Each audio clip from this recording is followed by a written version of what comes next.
Good evening, boss. Good evening, employee. How are you doing? Well, I'm a little cold. We're out here in the frigid. I feel like the boy from A Christmas Story. I have like layers upon layers. It's not that cold out. It's only 30. It's in the 30s. Oh, goodness. They're way colder up north of us. I know. I'm a baby, but I own it, so no big deal. So we didn't seal the patio today because we ended up getting, I think, maybe a 1/4 inch of rain again today. I didn't want It was to like start icy rain, too. Yeah, it like was, sleet, snow. Yeah. So we have tomorrow. It's going to be 55. I think we're going to go tomorrow morning, seal this patio, and do some other odd jobs that we have. Right, up in that area. And then it's going to rain 1 to 2 inches, I think, Saturday. Right, so we want to really make sure windy that we Sunday, seal it before then.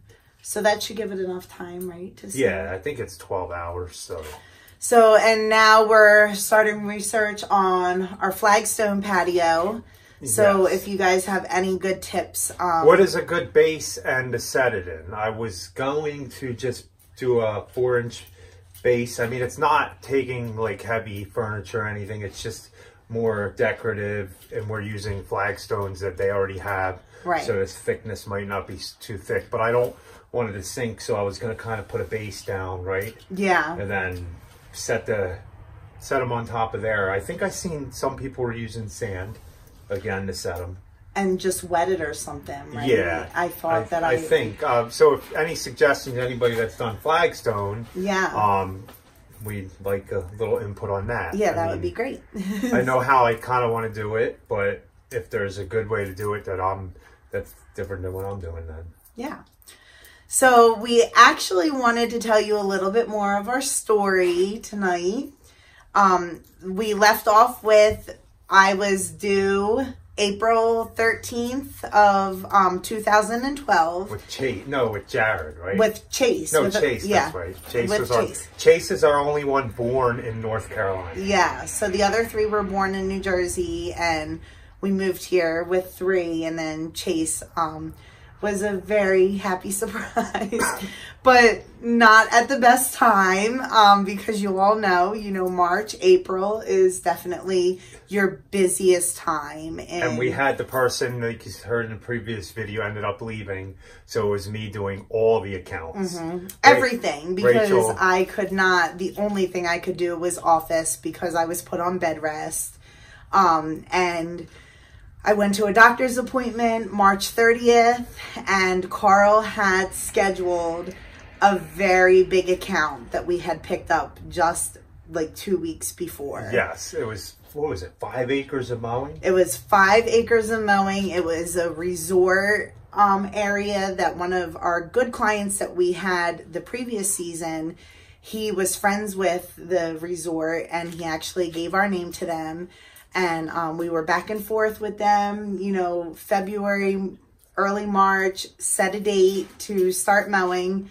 And the first mow was supposed to be March 30th.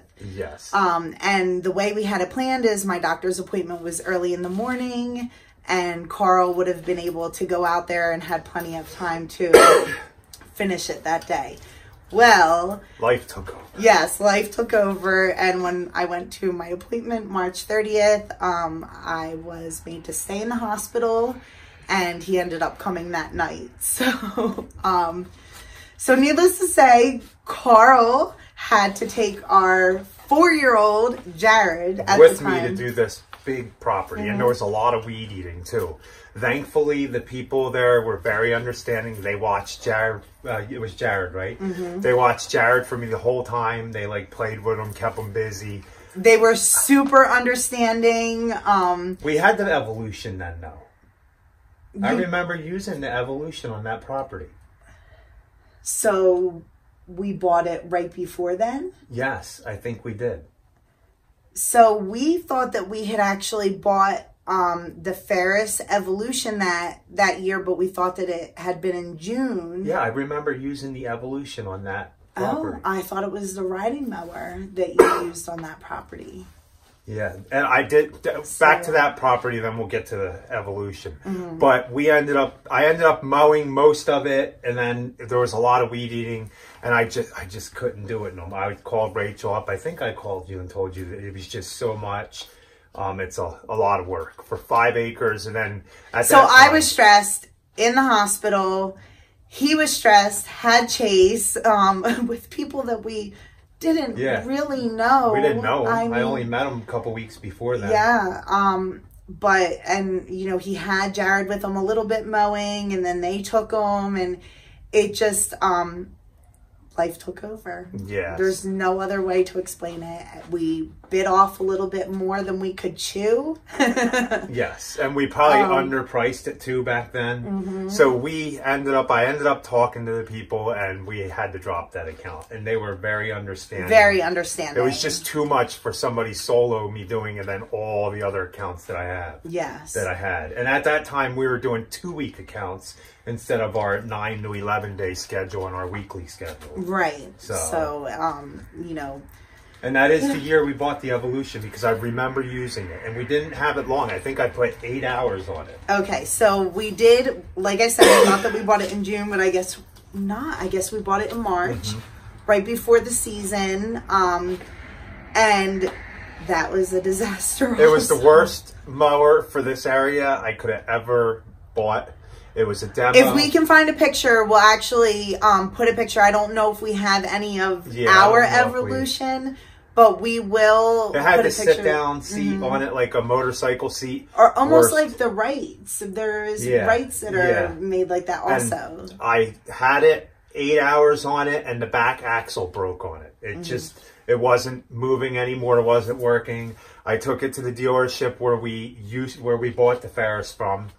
And they gave me a loaner, a 48-inch walk-behind hydro, brand new, never been used. They let me loan that. I think I ended up putting 236 hours on it before they finally got the Evolution back to me. Well, now there was a couple times they got the Evolution back to them, and then it ended up broke again. Yeah, the same thing happened again, and I was upset. I think it actually even happened a third time. And no, it was only 2 times. It was only 2 times. Because the second time they ended up.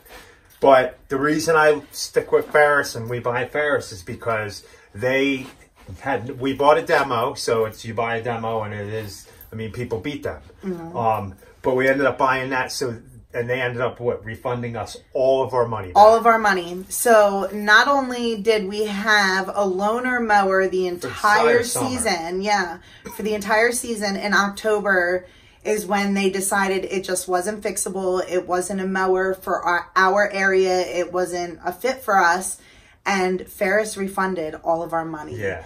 So I don't know if it was the dealer that was pushing for us or if it was just Ferris that offered to do that. I think I talked to a rep at Ferris back then. I don't remember. It was pretty far back. Right. So. Well, 2012. We've been through a lot in our business. They refunded all of our money. But that time, it was October. And in October, when you're new in business, like we were, we needed that money to get through the winter. So we didn't buy a new commercial mower with it. We decided to bank the money to get us through winter because we had still been struggling through the business. Struggling in the ups, you do pretty good, then the downs, and when winter time came all the time, that was a struggle. Over the years, we've had our projects that have gotten us through the winter. Like the one winter Carl built steps up a mountainside. 24 steps up to a apartment, I think it was. Yeah. So, I mean, if you can find those little projects to get you through, that's fantastic. But I think that was 2015 though. Yeah, that was later, once we had been in business. At this point, we were only in business, this was our second full season. Not even. Our first full season. Yeah. So, 2010, 11. No, I think it was our second full season. Yeah. Okay. Because we kind of started in the middle. So. Yeah. So it was our second full season. But we got through the winter with that money, with the help of that. And then, going into 2013, starting back up, he didn't have a mower. So It was almost like we were starting all over again. Well, what are we going to do? We don't have all that money to spend on a full commercial mower. And we know we needed it, but we just couldn't do it. Yeah, we just couldn't. Choose, so. We didn't want to invest in another riding mower because we really wanted to get that commercial mower. Yeah, the Ferris 48. I was sold on it after I used it for 2 hours. After he had demoed it for that long. So, yeah. So we ended up buying the Exmark 30-inch. And, you know, of course, everything else takes precedent, and, you know, bills get paid and life goes on. Yep. So we use that. So Carl used that Exmark 30 that entire season.